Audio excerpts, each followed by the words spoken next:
You need to start thinking about time design as life design. That is how much more important time design is than just treating it as what you schedule. Time is actually the canvas of your entire existence, and you get to paint your entire existence the way that you want it to reveal itself to you by designing your time.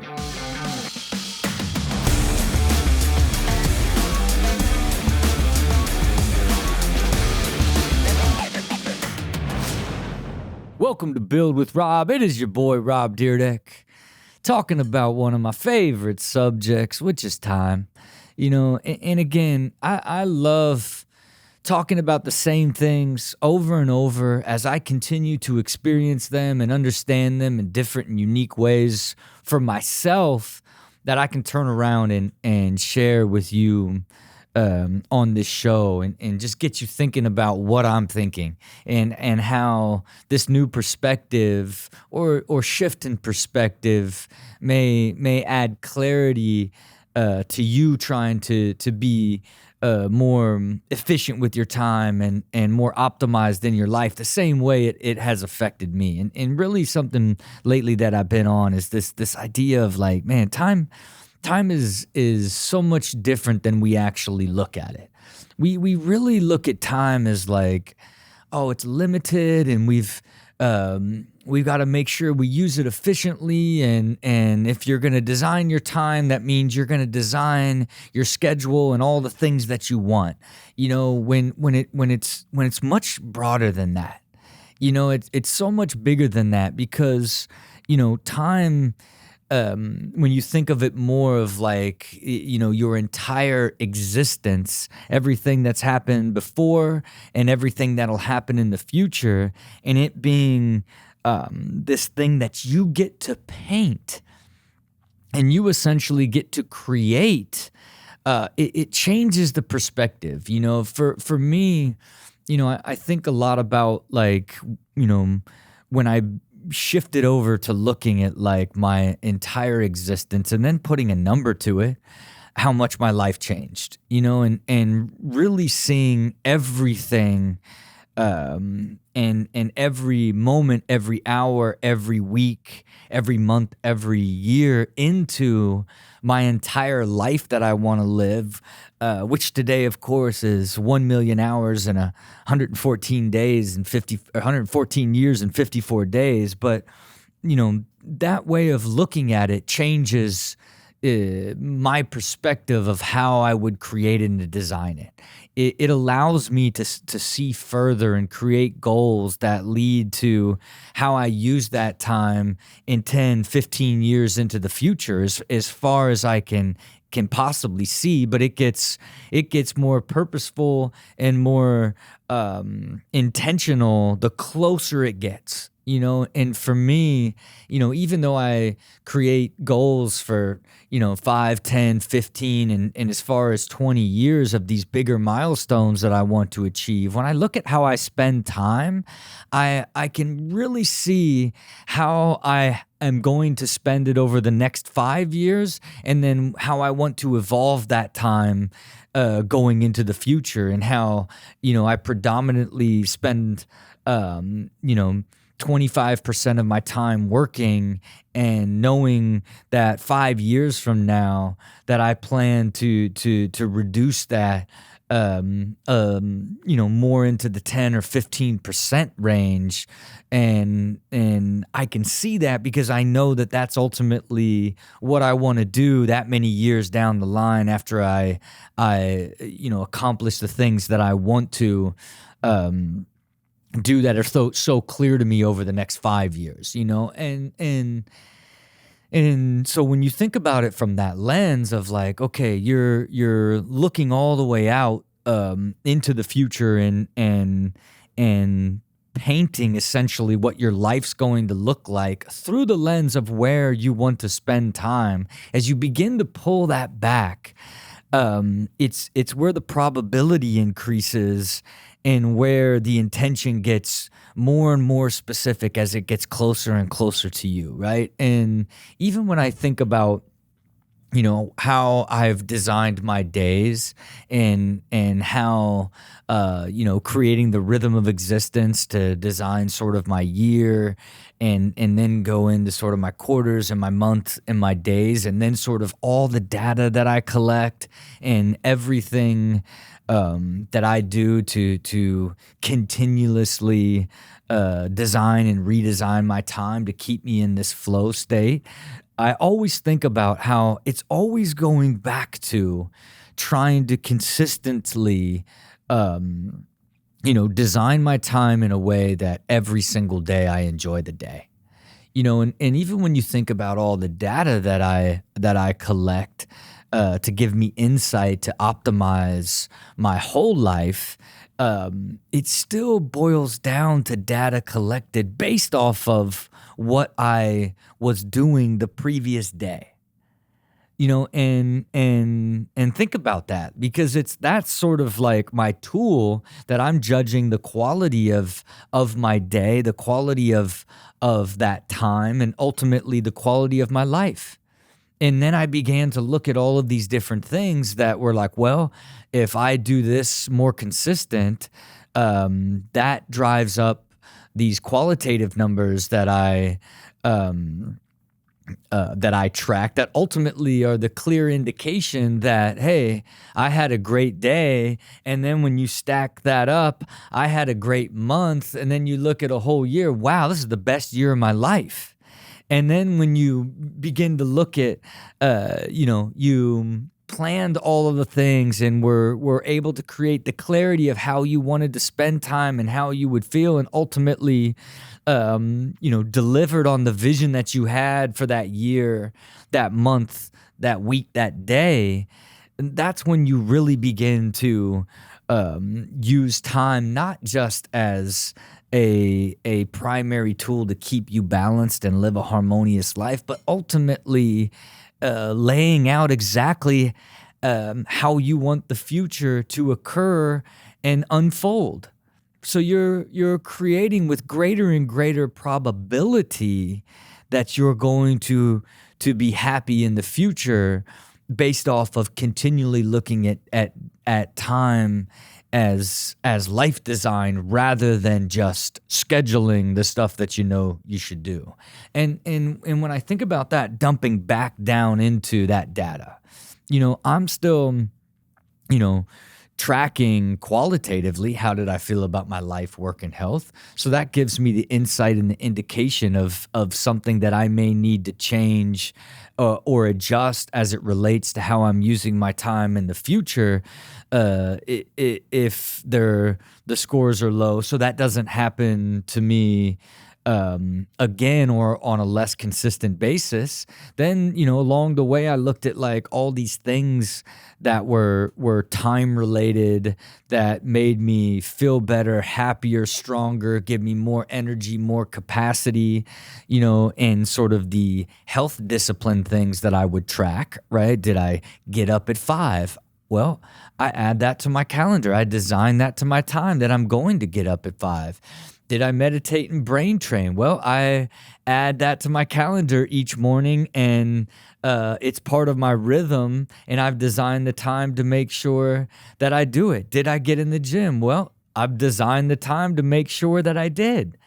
So many of these things connect together that are really about designing time in order to create a balanced, beautiful life that you get to create and design on an ongoing basis. Then, how I design my time with my kids and my wife, and making sure that I'm spending the time in the right way, and then using that qualitative data about how I feel each day about that day.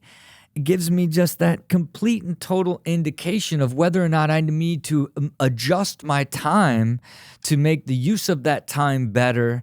And then that adds into this entirely new rhythm that pushes out into the future, that ensures that I'm going to have an amazing year, an amazing next month that I keep making better and better. And to me, it's been so incredibly effective in creating the quality of life that I talk about. And I always talk about, the importance of, understanding your time and understanding the value of time. And so that when you, get to a place where you can spend money to buy back that time, you know exactly where you're going to be able to do that, why it's important to automate as much as you can so that you get back time and energy and create systems that allow you to get back time and energy. But really, it's the continual assessment of what I want my days, weeks, and years to look like,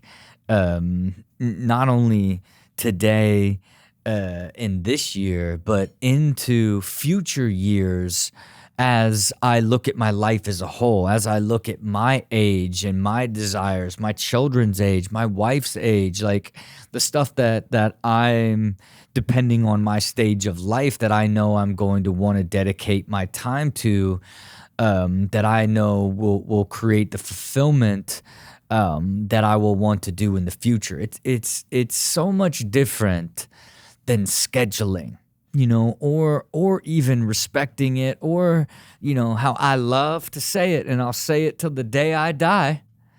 If you don't take the time to design your time, you are never going to have the time to do the things you want to do, because you're always doing the things that you have to do.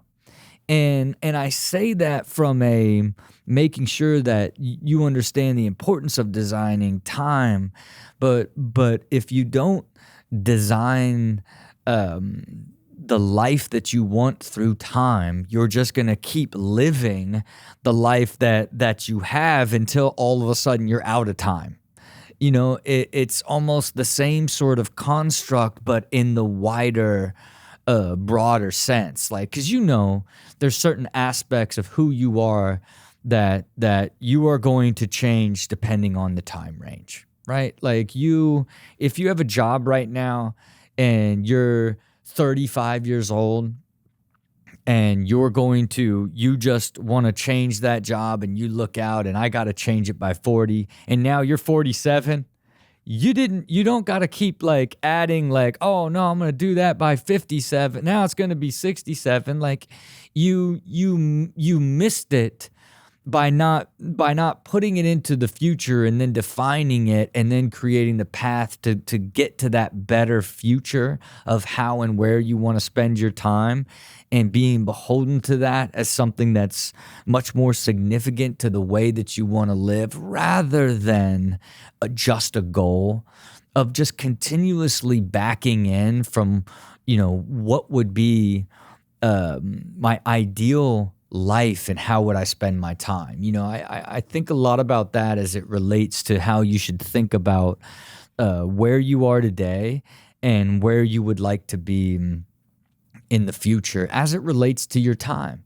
Like if you just take the time and just, money's not an object. It is just, if I could spend every day, every week, every month, every year doing this, that would make me absolutely happy, and that would be my ideal life. Like that's what using time as a canvas really is, and how when you look at it from that perspective, where it's just like, okay, if I would love to do this Monday through Friday every day, and on the weekends do this, and go on vacation every quarter to another adventurous location, and, spend this amount of time with my family and friends, and I love racquetball and I'm going to racquetball 5 days a week, whatever your passion is that requires time for you to lay out. If you started right there and just took the time to lay out, this would be my ideal week, my ideal day, my ideal week, month, and year. And that's your goal. That's actually your life goal, because then you can back in from that versus where you are today and like, okay, what are the things that I need to change? Well, I need to change my job. I've got to get to the point where I save this much money. I've got to begin to start waking up early or staying out, like studying later to get this new job. Starting with painting how you would like to spend your days, your weeks, your months, your year from a time perspective, and then building your life backwards from that, and then establishing all of the goals and the things that you need to actually do that will lead you to that day where you are now using your time the way that you know is the ideal use for you to live your optimized, happiest, harmonious existence. That's the starting point. That's using time as life design. And then ultimately, that informs all the choices and the decisions and the things that you've now have to design into your life, with that being the goal, rather than there being individual aspects of your life that you need to achieve that will then give you the time or the money or whatever it may be to get to that ideal use of time. Because you don't have to all of a sudden get there. You can actually begin to grow into it and do the things that you can do now, and continuously get better and better at designing your time and optimizing your time as you achieve the things that you need to achieve that allow you to spend the time exactly the way that you envisioned it from the very beginning. That's using time as a canvas, and then designing your ideal use of it, and then starting at the end and building your plan to get you to be able to live the life where you spend that time that way in your future life. That is where you're going to find true happiness, and ultimately get to a point where you are using time in a way that it's done with complete intention, that it has total value to you, and it is connected to your purpose and your well-being, and really what I'd consider true success and real happiness is. Because I say it a lot, where it's, the elusive idea of happiness is when you experience joy on a consistent basis. And in order to experience joy on a consistent basis, you have to design your time around the things that give you energy, that you enjoy, that create that feeling of joy. And then you've got to design your life in a way that happens on a consistent, ongoing basis, so that you just feel happy.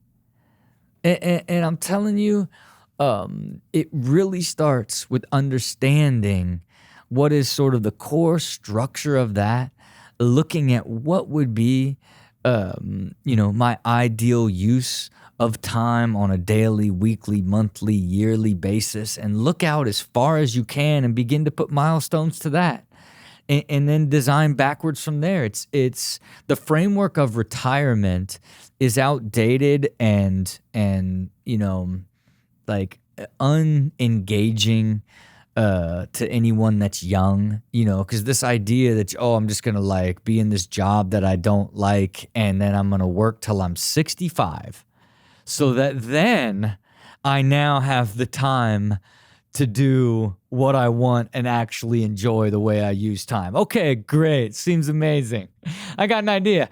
Let's work for 45 more years. Then we can actually design the time and use it the way that we wish we could have used it for 45 years earlier. You know what I mean? It's like the construct of retirement is right in the framework, but it is wrong in its sort of inspirational aspect or plausibility in your life. Yet you can design your version of what retirement is. Ultimately, how do you want to use your time as through the lens of what you would enjoy doing and finding joy in on a daily basis, and you can build your strategy to get there, and make sacrifice and work extra hard and save the right amount of money, do whatever it may be to accelerate your path to getting there. And that truly is what everybody's, true sort of version of life design ultimately is their own version of that. Like we all just want to be able to do the things that we enjoy doing on a more consistent basis.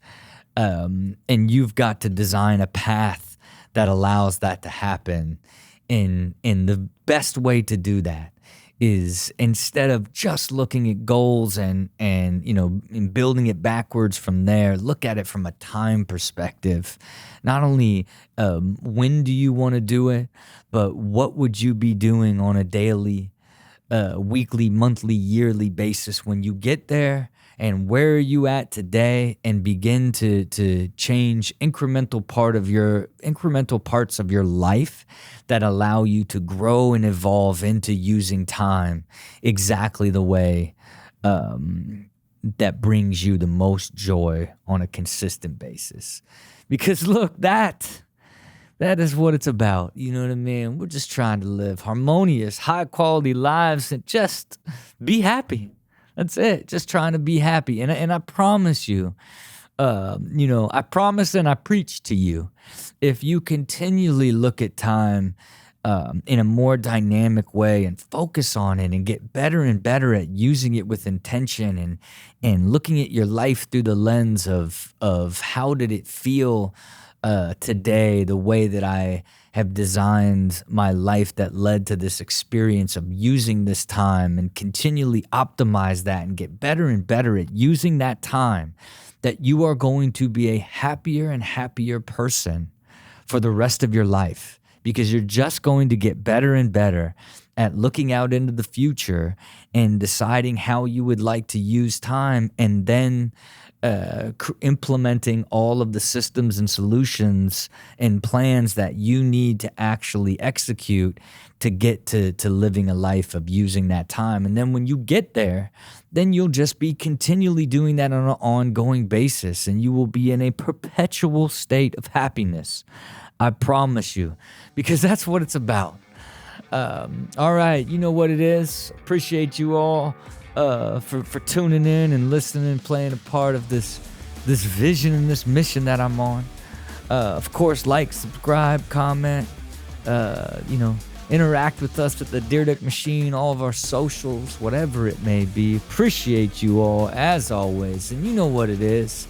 You got to look out into the future. You got to build that plan backwards from what you want to become in the future. And then you just got to put in the energy and effort to make that future a reality. Till next time, see it, believe it, do it.